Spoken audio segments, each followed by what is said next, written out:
चिकित्सा अवहेला साप कामुड़ी महिला मृत एपरी एक अभावन घटना देखा मिली रेढ़ाखोल डाक्तखाना रेढ़ाखोल थाना सामपुर गाँवर 60 वर्षिया इंदुमती साहू राति घरे शोता बेले साप कामुड़ी देता साप कामुड़ी जाना परिवार लोके मेडिकल नहीं तेज सेठारे मृत्यु हो जाता चिकित्सा अवहेला जो इंदुमती मृत्यु है परिवार लोके अभियोग आनी उत्तेजना देखा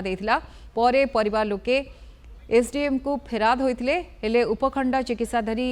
चिकित्सा अधिकारी चिकित्सा अवहेला अभियोग को खंडन करिसेंती। डाक्तर अवहेला जो निजे जदि पेसेंट कहूँ मत साप चाबी देजी बोली से तुरंत इंजेक्शन देवे ना 2 घंटा 1.5 घंटा बसैक रखिए तापर जाके इंजेक्शन देले आ सेति बेला थिबो ट्रीटमेंट तो देखंतु से माने अभियोग करि परबे कहार मृत्यु हेले तो सब टिके सेंसिटिव जिनस मन दुखरे रहे कंप्लेन भी करेंगे कि आम तरफ कौन से अवहेला है आम प्रकृति में जहाँ ट्रीटमेंट हवा कथा सब स्पेशलिस्ट नथिले साप कामुड़ा सबू सबू मेडिकल रे मौजूद अच्छी तार साप